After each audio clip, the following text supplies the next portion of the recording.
Yang utama adalah kita meningkatkan penghasilan petani itu, supaya mereka jadi pengusaha kebun yang lestari, yang sustainable, berkelanjutan.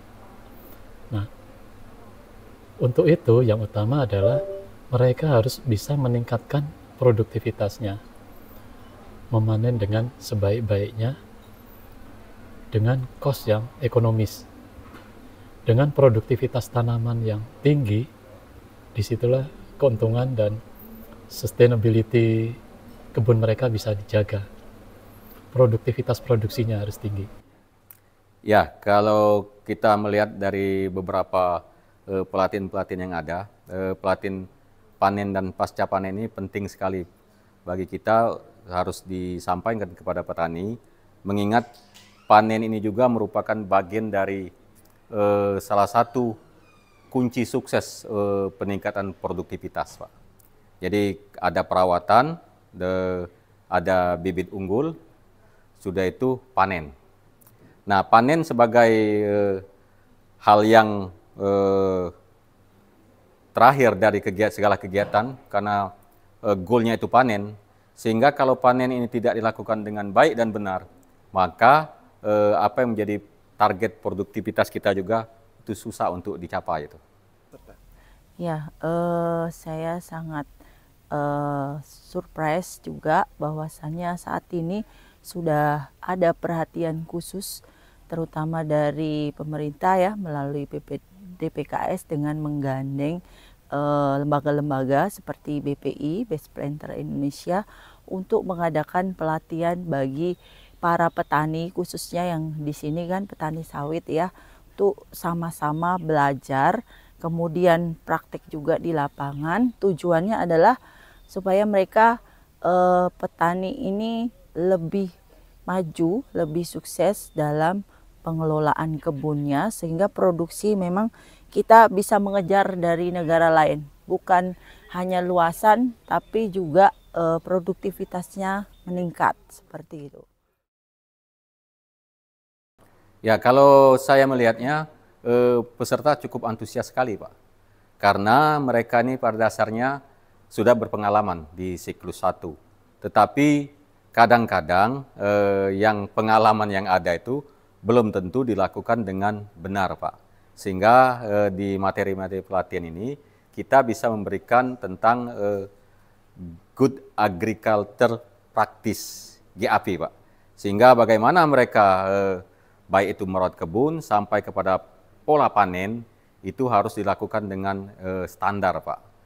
Dengan tujuan supaya produktivitas mereka itu meningkat. Antusiasme mereka tinggi. Mereka banyak bertanya. Memang di sini kita melihat bahwa yang lebih banyak bertanya yang usianya lebih senior dibanding yang muda-muda itu enggan atau mungkin melihat yang senior yang lebih dulu harus bertanya. Tapi cukup antusias karena banyak yang bertanya tadi. Penilaian kami dari sejak awal sampai saat ini ya memang beragam, tipikal dari masing-masing peserta. Tapi secara keseluruhan saya tengok mereka sangat antusias karena mereka ingin tahu bagaimana sih kenapa di perusahaan produksinya bisa setinggi ini, saya juga harus bisa setinggi itu gitu. Jadi mereka sangat antusias untuk bisa menghasilkan lebih tinggi dan lebih baik lagi. Baik, harapan kami ya program-program seperti ini benar-benar bisa terus dilaksanakan supaya lebih mengena kepada petani sebagai usernya atau penggunanya di lapangan, dan juga kepada para petani kita yang memang menggantungkan diri dari perkebunan kelapa sawit ya, harus membuat mungkin anak cucunya juga lebih cinta ke kebun sawit. Jadi tidak mandek karena generasi sekarang kalau kita lihat memang sudah beda untuk prospek ke depannya. Nah, bagaimana caranya itu sebuah tantangan kalau menurut saya. Ya, kalau saya berharap pelatihan itu bagus, Pak. Sebenarnya bagus, cukup baik dilakukan. petani diberikan pengetahuan, tetapi itu perlu ada pola pendampingan. Kenapa? Karena pelatihan itu waktunya kan singkat. Katakanlah 1 minggu, 10 hari, atau setengah bulan bisa jadi kan. Tetapi dengan pendampingan, itu kita akan menunjukkan langsung Pak kepada petani tentang hal-hal yang praktek terbaiknya. Karena petani ini kan berbagai macam ragam orang Pak. Dari sisi pendidikan, umur, sudah itu suku, belum lagi pengalaman-pengalaman masa lalu mereka. Sehingga dengan kita melakukan pendampingan, kita melihat langsung dan mencontohkan hal-hal yang baik yang ada di lapangan. Karena di dalam pendampingan itu ada istilahnya kita sosialisasi. Jadi kita mensosialisasikan hal-hal yang baik kepada mereka, langsung ketemu di lapangan. Yang kedua ada yang namanya motivasi. Jadi kita memotivasi seseorang bagaimana dia untuk melakukan perbuatan yang baik dalam perawatan kebunnya. Yang ketiga ada sosialisasi, motivasi. Kita juga bisa mengajak, memposisikan diri kita Pak sebagai advisory. Jadi kita sebagai bukan orang tahu, orang yang lebih tahu, bukan. Tapi kita sebagai sumber info bagi mereka tentang praktek-praktek terbaik. Maka itu pendamping ini menurut saya perlu sekali dilakukan. Tinggal caranya Pak. Caranya apakah dalam 1 bulan itu ada kunjungan katakanlah di lapangan 1 minggu atau 2 minggu. Mungkin per 3 bulan dilakukan setiap kunjungan. Sehingga setelah ini kita yakinkan mereka itu melakukan praktek terbaik, baru kita anggap petani ini sudah menjalankan sesuai dengan yang diajarkan di dalam kelas Pak. Mungkin itu menurut saya. Pelatihan ini saya harapkan bisa memberi wawasan baru bagi mereka, karena bagi mereka ini adalah mendapatkan pengalaman dari orang yang mereka tidak punya. Dari saya dalam hal ini pengalaman kerja yang bisa disampaikan kepada mereka, dan mereka dengan beberapa masukan tadi mengenai penegakan aturan main, mengenai kejujuran dalam berbisnis, diharapkan mereka bisa itu membicarakan hal itu juga dengan pengurus koperasi yang menjadi atasan mereka, mengenai replanting yang tidak sekaligus tapi bisa 5%, 10%, supaya revenue atau profit tidak jatuh tahun berikutnya tapi lebih standar di tahun-tahun berjalan. Itu yang mereka tadi agak kaget juga, oh ya bisa begitu ya.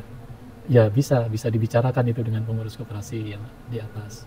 Jadi kalau saya Pak sangat bersyukur sekali kepada pemerintah, terutama dari Kementerian Pertanian kan, melalui Dirjen Perkebunan, BPDPKS, dan dinas-dinas yang ada di setiap provinsi dan kabupaten yang menggerakkan acara seperti ini.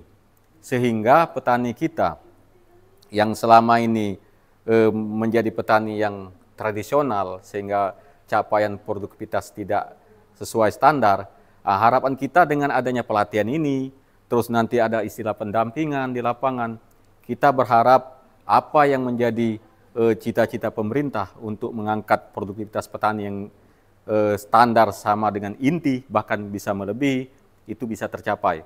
Sehingga kesejahteraan petani plasma juga atau petani swadaya itu akan jauh lebih baik lagi Pak.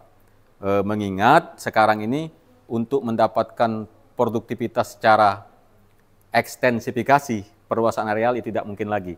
Jadi cara intensifikasi melalui pengetahuan dan pembelajaran di lapangan, mungkin itulah yang lebih baik di samping dengan adanya bibit yang unggul itu Pak.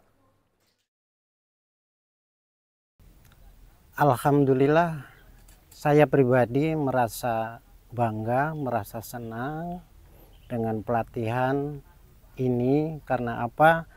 Saya dan kami yang diutus dari koperasi kami tentunya mendapatkan suatu tambahan ilmu, khususnya di ilmu perkebunan atau pertanian yang sangat luar biasa, Pak. Yang belum kami pernah temukan, mungkin mendapatkan tambahan ilmu pengalaman dari para moderator ataupun para kawan-kawan dari KUD yang lain. Ya, yang pertama itu sangat puas, Pak. Terutama untuk menambah ilmu pengalaman dari kota untuk ke bawah ke desa. Dari desanya itu kan banyak kekurangan. Kita ke kota untuk menambah ilmu, terutama untuk sawit, penanaman, pasca panen itu, Pak.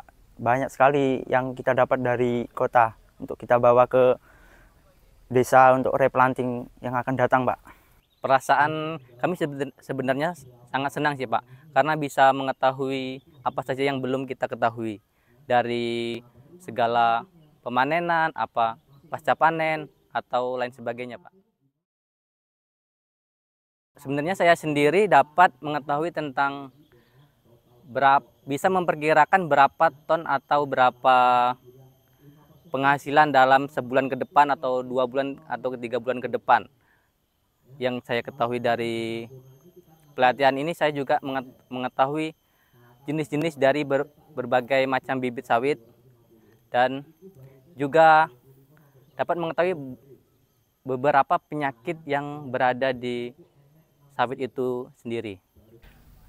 Untuk mengikuti pelatihan, khusus pribadi saya merasa senang sekali karena dalam penyampaian materi itu beliau sangat agresif dan sangat detail untuk menjelaskan apa yang kami mau dan apa yang kami perlu untuk bisa kami mengetahui dan kami mendapatkan ilmu dari mereka-mereka yang sudah tentunya banyak sekali pengalaman di lapangan yang perlu kami terapkan juga untuk kawan-kawan di lapangan pula.